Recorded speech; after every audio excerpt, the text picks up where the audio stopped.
I'll tell you what, things are definitely going to be a little soggy around here for the next couple of days, but still very mild. So the good news is I think we'll still be able to get the kids out the door just to play outside for a little while between some raindrops. Temperatures are going to hold in the 40s as we go through the night tonight. Notice that we stay cloudy, and then early morning, that's when we start to see that rain showers arriving.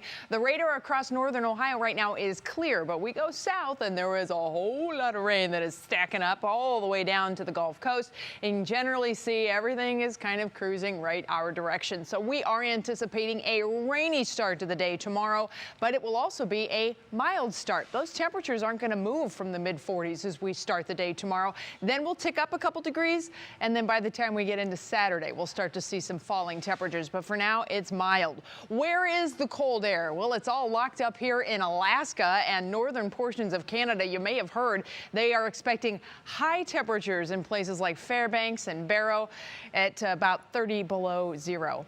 High temperatures. 25 to 30 below zero. So ouch, right? Well, you may say that's pretty typical for them, but they've actually had a pretty warm year. So the cold air for them is welcome. The problem is we get a stirring mechanism that launches some of that cold air farther to the south, and it looks like a stirring mechanism will start to come in. That is a storm system that's riding out on the Aleutian Islands right now, and that will swing in here by the time we get into next week. Let's talk about the next 24 hours first. Here comes the rain from south to north.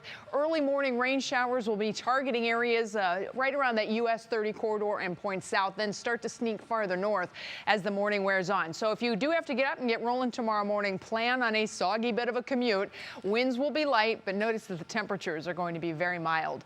Once we get through the morning, we get into the afternoon, we're going to go more or less back and forth with on and off showers through the day. Temperatures will be cooling, especially late day. We're going to see the temperatures falling back into the 30s up here along the lakeshore. Farther south, we'll probably be hovering right around 50 degrees throughout the afternoon and the evening, and those rain showers are expected to continue tomorrow night. Then as we get into the day on Saturday, that's when that cold air begins to trigger things, and you can see that rain-snow mix changing over to snow showers by the time we get into Saturday.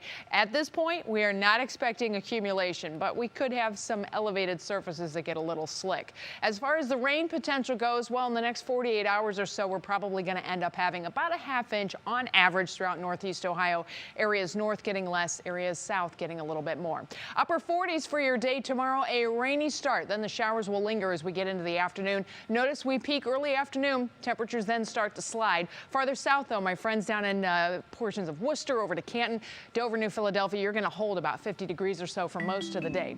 Here's your Universal Windows direct forecast. We'll all start to see those plunging temperatures on Saturday. That takes a morning mix over to snow showers.